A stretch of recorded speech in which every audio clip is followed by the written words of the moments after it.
역사를 보면 어떤 인물을 신격화하는 작업의 시작이 바로 탄생 신화입니다. 우리나라에는 신라의 박혁거세가 알에서 태어났다는 신화가 있습니다. 이제 박혁거세가 하늘이 찍어준 왕이라는 것, 그러니까 이 왕에게 모든 백성이 순종해야 된다는 것을 백성들에게 심어주기 위한 것입니다. 요즘에도 이런 나라가, 이런 신화가 있는 나라가 있습니다. 어디일까요? 지금 현재 나라 중에 북한입니다. 예를 들면 김정일이 태어났을 때 하늘의 신성이 크게 떴고 땅이 갈라지는 신기한 일이 있었다고 합니다. 그리고 또 김정은이 3살 때부터 사격을 했는데 3살 권총 사격이 백발백중이더라. 그러면 올림픽 나가야 되는 거 아닙니까? 또 김정은이 어디를 갔더니 갑자기 돌고래가 나타나서 노래를 부르며 춤을 췄다. 이런 이야기가 있는 겁니다. 이 북한에서 이 김일성에 대한 신화를 만들고 주민들을 교육하기 위해서 이런 이야기를 꾸며내는 겁니다. 특히 이런 일들을 꾸며내는데 가장 많이 사용하는 것이 이 성경이죠.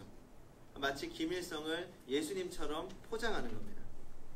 이전에는 그런 것들이 굉장히 쉽게 통했지만 이제 시대가 점점 변하면서 이제 북한의 주민들도 라디오를 통해서 남한의 이야기도 듣고 TV로 보고 그러면서 또 이제는 그 안에 있는 지하 교인들이 성경을 배워가면서 이게 잘못된 거구나 라는 것을 점점 깨달아가는 겁니다.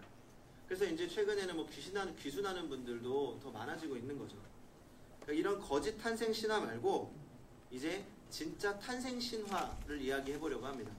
그러니까 신화가 아니라 탄생 이야기, 요즘 흔한 말로 팩트라고 하죠. 팩트를 이야기하려고 합니다. 예수님 탄생에 대해서는 이 마태복음과 누가복음에 굉장히 자세하게 기록되어 있습니다. 그런데 이 마태복음과 누가복음의 관점이 좀 다릅니다.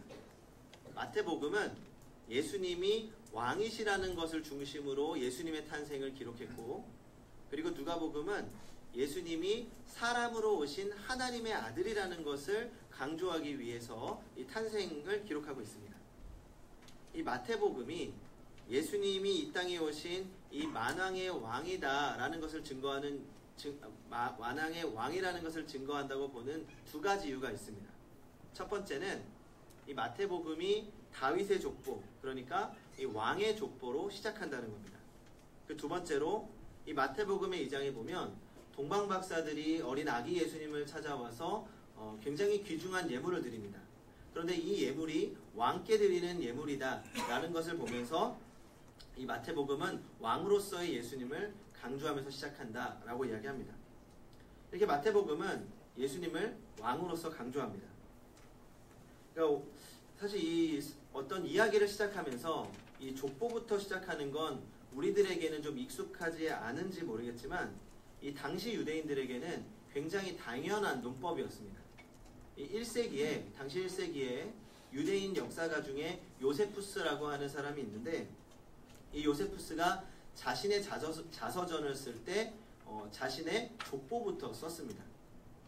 이렇게 족보를 쓴 이유가 그 예수님 당시에 유대인들에게 상당히 퍼졌던 악성 소문이 있는데, 아마도 이 바리새인들이 예수님을 모함하기 위해서 퍼뜨렸던 소문 중에 하나입니다.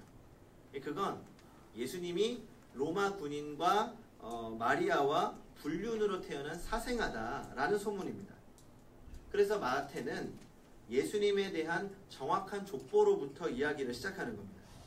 그러니까 예수님은 세상에 떠도는 소문처럼 사생아가 아니라 족보가 분명한 분이다. 그것도 다윗 왕의 후손이다 라는 겁니다. 그러니까 마태복음 1장의 족보에서 강조하는 건 예수님이 다윗의 자손이다 라는 겁니다. 그런데 여기에도 좀 특이한 점이 있습니다.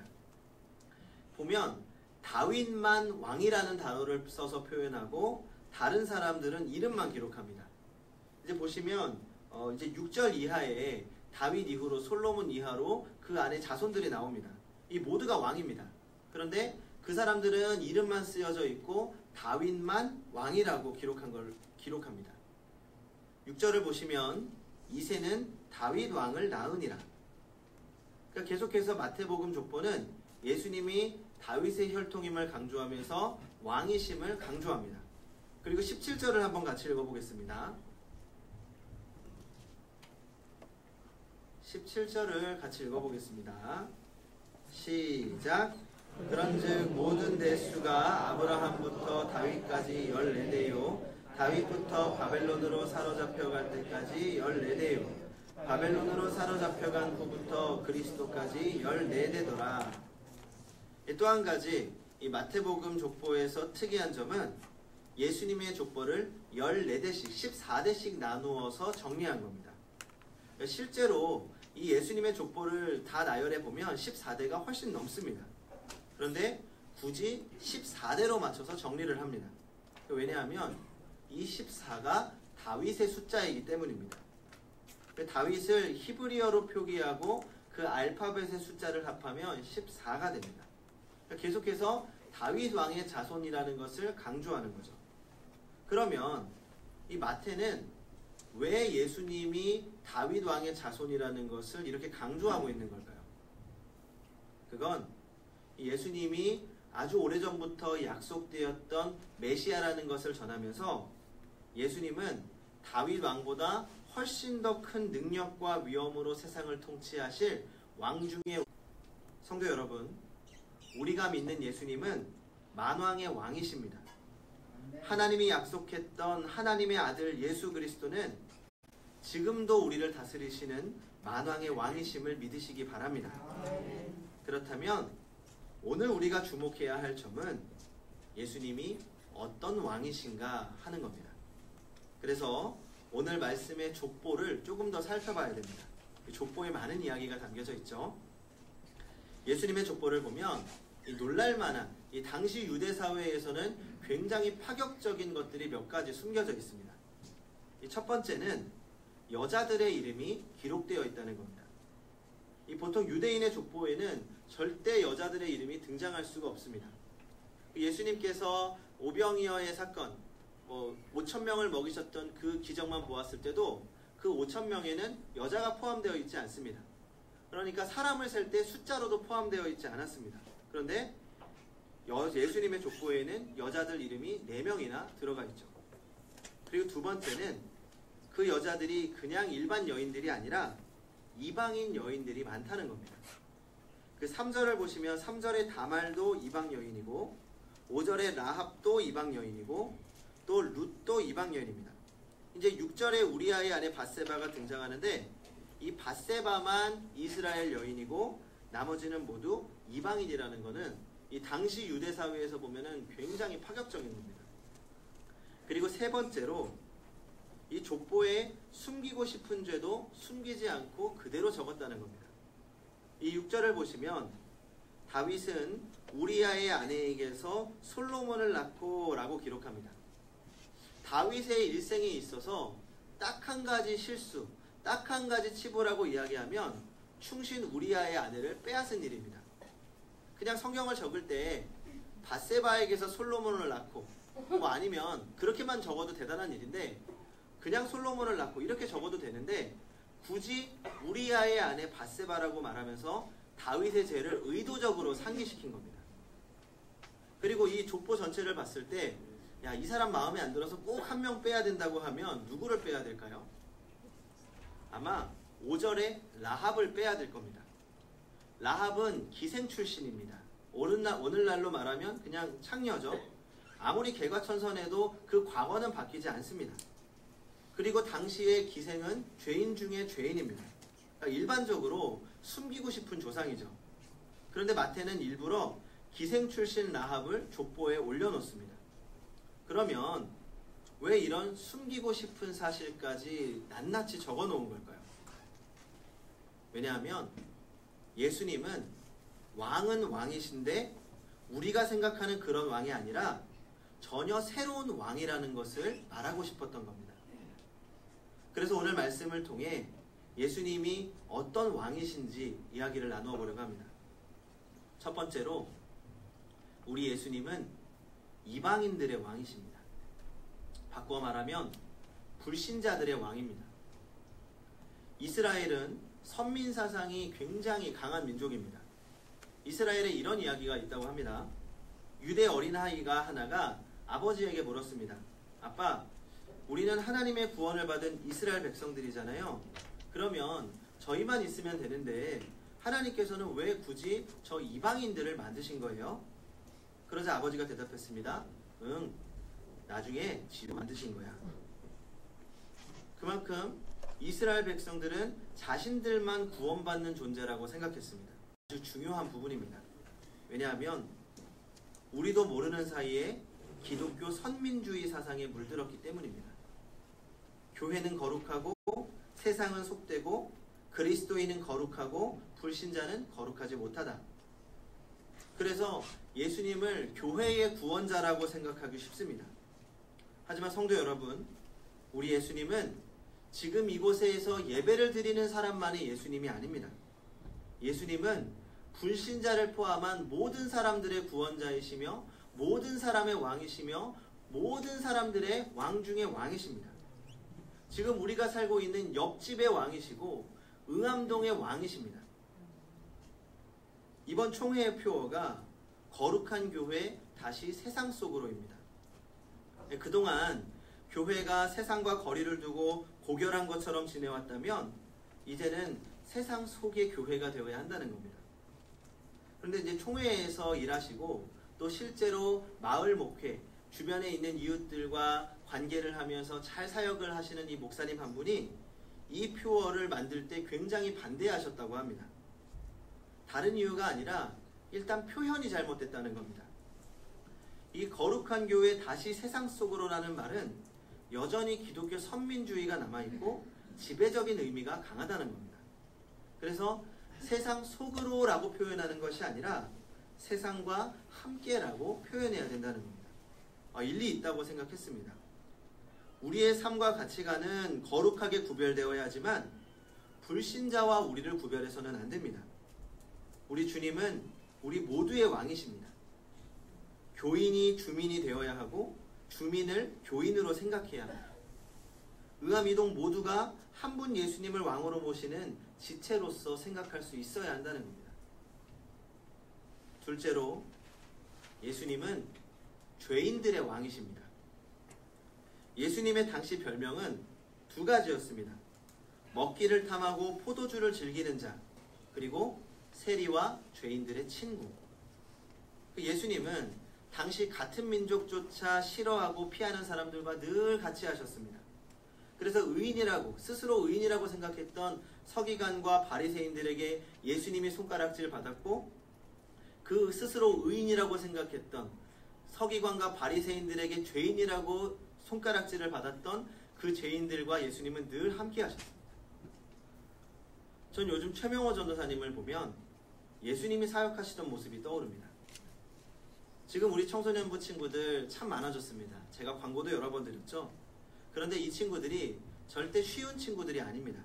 쉽게 말하면 노는 친구들, 또라이, 개념 없는 아이들이 대부분입니다. 아마 우리 성도님들 중에서도 이 친구들의 철없음에 혹시 상처받으신 분들이 계실지 모르겠습니다. 저도 종종 깜짝깜짝 놀랍니다. 저도 아이들과 거리를 두지 않고 더 가깝게 지내려고 노력하다 보니까 아이들도 저를 좀 편하게 생각합니다. 그래서 한 번은 인사한다고 제 방문을 두드려서 문을 열어줬더니 한 4-5명, 한 3-4명의 아이들이 갑자기 와, 이동식 8만 대장경이다 라고 소리를 지르면서 제 방에 무르르 들어오는 겁니다. 그리고 한 놈은 제 서고를 돌리고 또 한 놈은 제 책상에 앉아서 빙글빙글 돌리고 컴퓨터를 만지고 또 한 명은 뭐가 있나 만져보고, 제가 순간 너무 당황해서 말도 제대로 안 해서 야, 너네 뭐 하는 거야 하고 얼른 이렇게 정리하고 쫓아냈지만 황당하고 화가 났습니다. 이런 얘기죠. 제가 자리에 없었는데 제 방문이 복도에 있는 방문 말고 옆에 따로 만들어져 있는 문이 있습니다. 애들이 어느 날은 교회 탐험을 하다가 비밀의 문을 발견했다고 제 방에 들어와서 한청 동안 놀고 책상도 뒤지고 하고 간 겁니다. 황당하죠. 끝나고 전도사님에게 무지하게 혼났습니다. 뿐만 아닙니다. 교회 바닥에 침을 뱉기도 하고 불장난도 하고 교회에서 몰래 숨어서 담배를 피우기도 합니다. 세상에 이야기가 들으시는데 제가 지금 굉장히 약한 것들만 말씀드린 겁니다. 나중에 최명호 전도사님의 이야기를 들어보시면 진짜 기가 막힌 일들 굉장히 많습니다.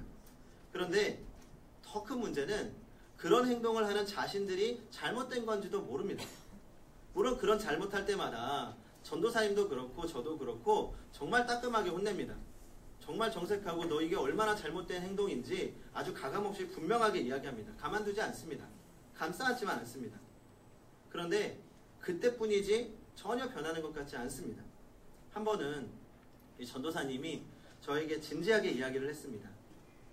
이런 아이들이 지금 우리 교회에 많이 모이고 있는데 교회에 해를 끼칠까봐 걱정이 된다고. 그리고 성도님들에게 미움받기 쉬운 아이들인데 걱정된다고.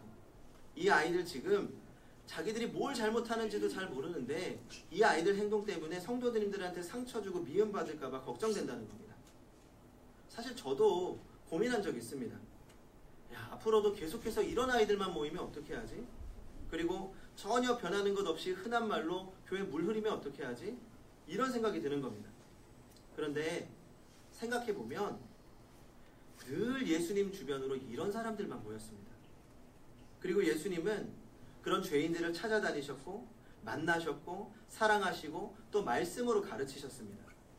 죄인들의 왕 예수님이 이 땅에 오셔서 하신 일은 죄인들 만나러 돌아다니신 겁니다. 같이 밥 먹고 같이 이야기하고 같이 생활하셨습니다. 그런데 거기에서부터 변화가 시작됐습니다. 그래서 전도사님도 그렇고 저도 그렇고 아이들과 더 가까이 만나려고 노력합니다. 만나서 밥 사주고 이야기하고 한참 이야기하고 그러면서 자연스럽게 아이들은 자신들의 이야기를 하고 제가 그 아이들의 행동에 대해서 말씀드렸지만 그 아이들 행동 뒤에 숨어져 있는 그 아이들의 상처, 그 아이들의 환경 그런 것을 보시면 같이 눈물을 흘리실 수밖에 없습니다. 그 아이들을 만나서 그 아이들의 이야기를 들어주고 그 아이들의 잘못된 행동들에 대해서 너 이건 잘못된 거야. 앞으로 고쳐야 돼. 너의 인생에 있어서 이 부분이 고쳐졌으면 좋겠다. 그런 가치관에 대해서 이야기를 합니다. 그러면 속 위에 경일기라고 하죠. 때로는 전혀 변하지 않는 것 같은 모습에 낙담할 때도 있습니다. 그런데 최근 들어서 전도사님과 제가 아주 작은 희망을 발견했습니다. 이 아이들의 행동이 변하지는 않았지만 마음이 변하는 것을 느꼈기 때문입니다. 어떤 문제가 있으면 전도사님을 가장 먼저 찾습니다. 집 나오면 전도사님한테 먼저 전화하고요. 갈 데 없으면 교회를 먼저 찾아옵니다. 마음이 힘들어지면 교회를 먼저 찾아옵니다. 그리고 이제는 전도사님이 진지하게 충고하면 그 권면하는 것을 듣기 시작합니다. 예전에는 전혀 듣지 않았다면 이제는 들으려고 노력은 합니다. 당장에 고쳐지지는 않아도 내가 잘못된 건지 한 번 더 깨달아 봅니다. 이렇게 이야기하는 친구도 있습니다. 다른 사람들이 나한테 말하는 건 중요하지 않아요. 그런데 전도사님이 하는 말은 내가 듣겠어요. 당연하죠.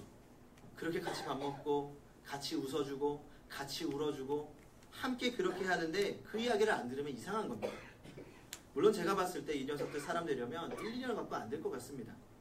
하지만 분명한 건 이 아이들의 인생이 변할 수 있는 것은 오직 예수 그리스도의 사랑과 예수 그리스도의 복음밖에 없다는 사실입니다. 많은 성경학자들이 세리삭개오가 예수님께 마음을 열고 변할 수 있었던 이유는 예수님이 삭개오를 인격적으로 대했기 때문이라고 말합니다. 특히 너무나 자신 스스로도 부끄러워서 나무에 숨어있던 삭개오, 그 삭개오를 찾아오셔서 예수님이 삭개오야 라고 불렀던 그 말 한마디에 삭개오의 마음이 무너졌다는 겁니다. 나를 인격적으로 대해주었던 그 예수님의 사랑이 삭개오의 마음을 흔들었고 예수님과 이야기를 나누면서 예수님의 진심을 느꼈고 그 사랑에 감동했고 그 가르침에 감격했기 때문에 그의 인생이 완전히 변했다는 겁니다. 이것이 죄인들의 왕인 예수님의 방법입니다. 무조건 감싸 안는 것 사랑 아닙니다. 하지만 그래도 사랑이 먼저입니다. 주님의 방법으로 사랑하고 주님의 방법으로 가르쳐야 합니다. 셋째로 예수님은 여인들의 왕입니다. 이 말은 남자를 제외한 여인들의 왕이라는 말은 아닙니다. 세상에서 소외받은 자들의 왕이라는 말입니다. 유대 사회에서 가장 소외받았던 여인들, 술자를 셀 때도 포함되지 않았던 사람들, 눈에 보이지도 않던 사람들, 바로 지금 이 순간에도 우리 눈에 들어오지 않는 사람들의 왕이시라는 겁니다. 한 8개월 전, 7개월인가요? 전쯤에 저에게 신앙 상담을 요청한 성도님 한 분이 계십니다. 이제 그날 우리 교회를 처음 나오셨는데 이제 마음이 너무 힘들어서 교회를 나왔고 상담을 받고 싶다고 한 겁니다. 처음부터 저를 만나려고 했던 건 아니고 뭐 사모님이라든지 장로님이라든지 다른 분을 만나서 이야기를 나누고 싶었는데 이 장로님들께서 저를 너무 훌륭하게 봐주셔가지고 우리 목사님을 만나시는 게 좋다. 그래서 저를 추천해 주셔서 이제 제가 이야기하게 됐습니다. 딱 보니까 굉장히 허름한 옷을 입고 불안한 눈빛을 하고 있었습니다. 제가 교회에 있다 보면 그런 분들 굉장히 많이 만납니다. 이제 제가 주일에 주중에 사무실에 있으면 종종 제 방의 문을 두드리면서 도움을 요청하죠. 그러면 그날 제 형편에 따라서 적당하게 돕습니다.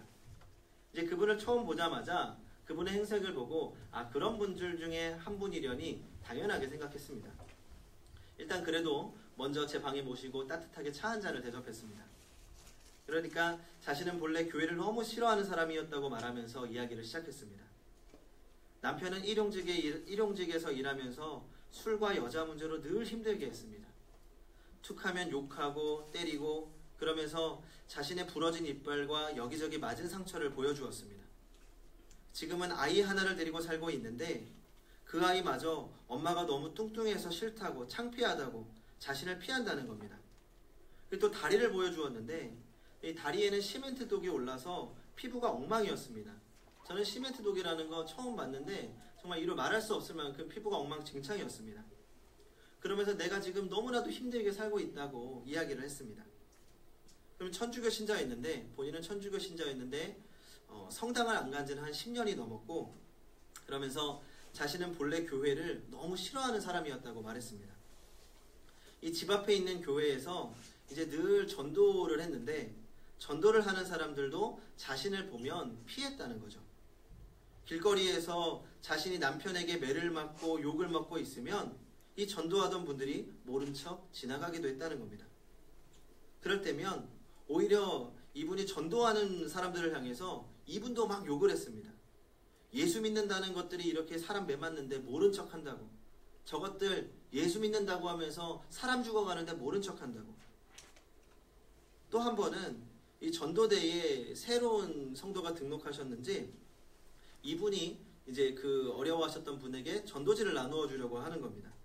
그랬더니 옆에 있던 다른 전도대원이 이 말리면서 귀에 속삭이듯이 저 사람에게는 나누어 주지 말라고 손을 절레절레 흔들다는 겁니다. 그러면서 저에게 이렇게 묻는 겁니다.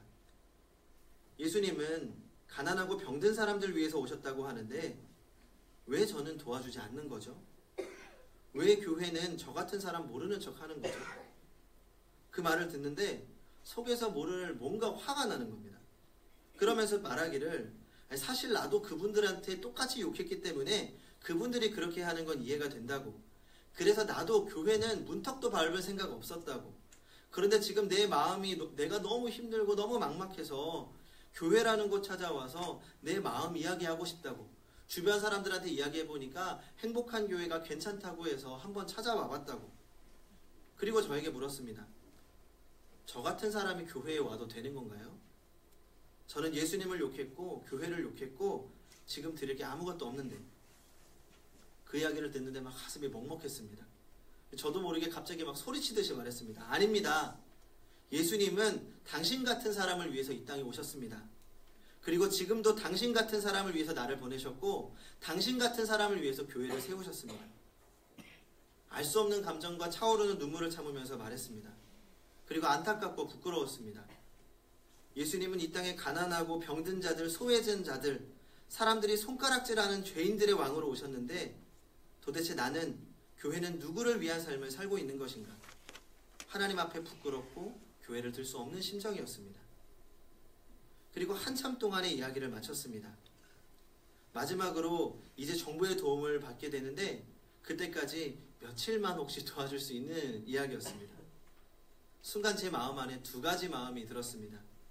첫 번째는 역시 도움 요청하는 거였나? 아주 짧은 생각에 스쳐 지나갔습니다. 그런데 그보다 하나님이 주시는 두 번째 마음이 더 강력하게 들었습니다. 좀 더 사랑해라.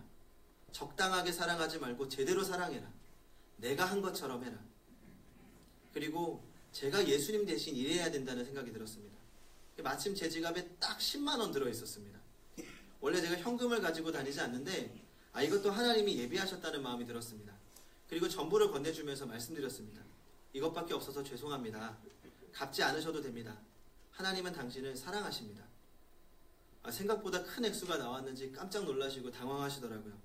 그리고 꼭 갚겠다고 하시면서 돌아가셨습니다. 그리고 다시는 나타나지 않으셨습니다. 사실 그분이 다시 오지 않을 거라는 거 알고 있었습니다. 어떤 분은 바보 같은 행동이었다고 말씀하실 수도 있습니다. 그런 사람은 그런 단 한 번의 도움으로 변하지 않는다고, 매번 그렇게 돌아다니면서 등쳐먹는 사람일 거라고.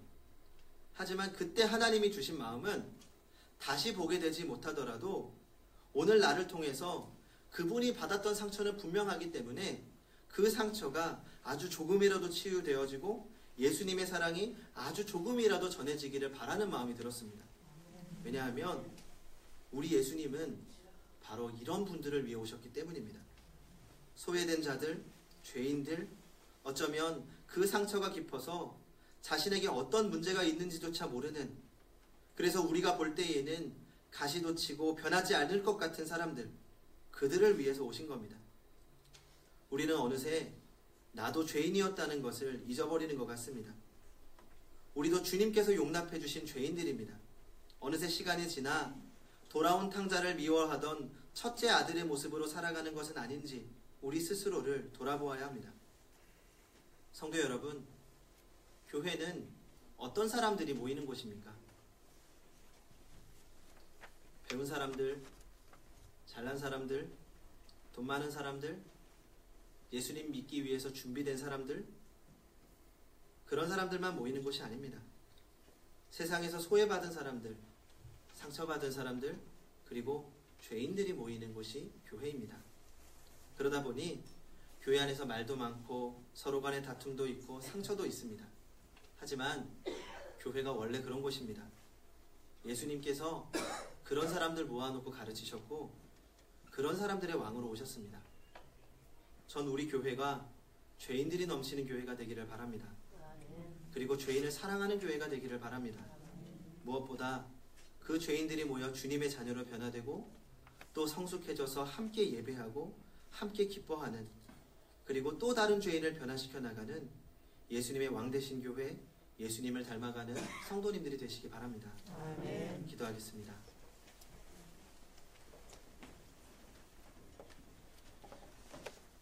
우리의 왕 되신 주님, 이방인의 왕이시며 죄인들의 왕이시며 소외된 자들의 왕 되신 주님을 찬양합니다.